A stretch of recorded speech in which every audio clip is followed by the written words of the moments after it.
Welcome. My goal is to share stories of bravery and moves leaders, CEOs, and business owners are making right now.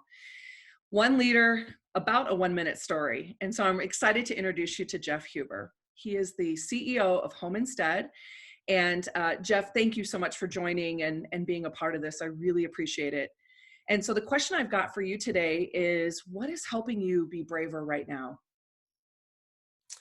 Well, Nicole, thanks for having me. It's a great question. What a thought-provoking question.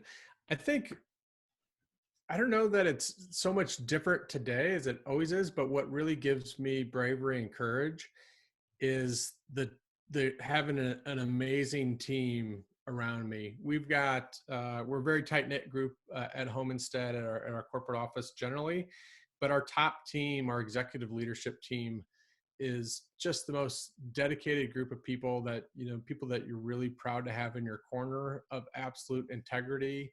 We're really united in a vision for Home Instead and where we want to take it.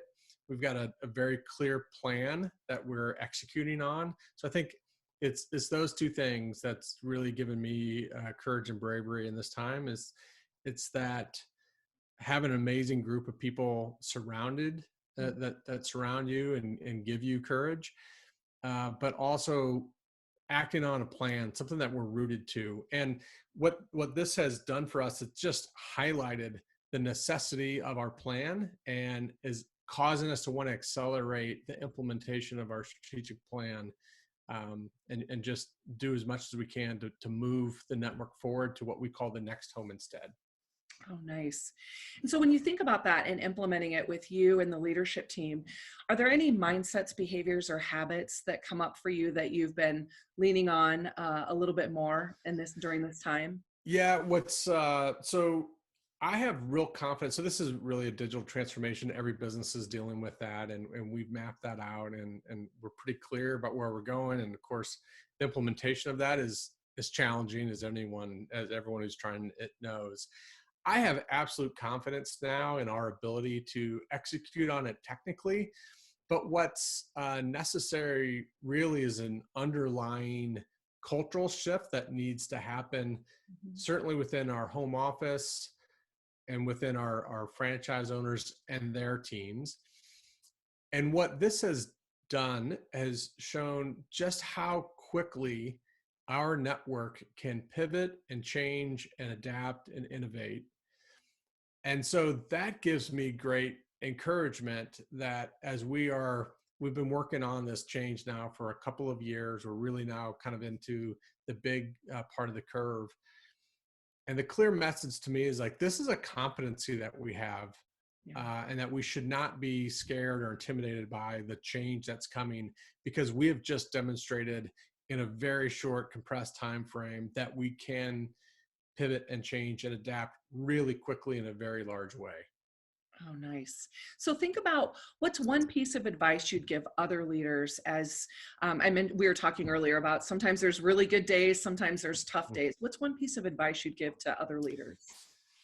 Um, every year, I create a one-word theme for myself, and it comes from a little book and an exercise and a speaker we brought in called "The One Word That Will Transform Your Life," and it's really about creating a theme. It's a to-be word. What do you want to be that year? And so my word for the year, I think I picked it, was steadfast.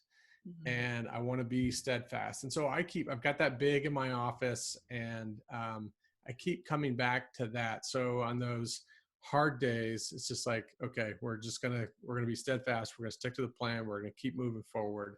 So that would be my first piece. The other is make sure you take good care of yourself.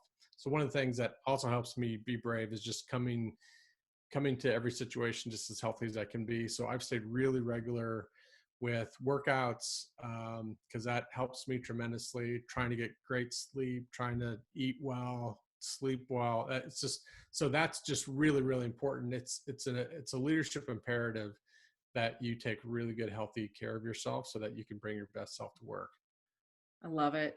So bravery takes practice. It's actually an acquired behavior, right? And so when I think about some of the practices that you've put in place, not just you, but your leadership team, what I love about it is it's far reaching and the impact is happening during a really tough time. And I love your comment on being able to quickly pivot and make the changes you need from a digital transformation side. So thank you for sharing such amazing richness. I just really appreciate it.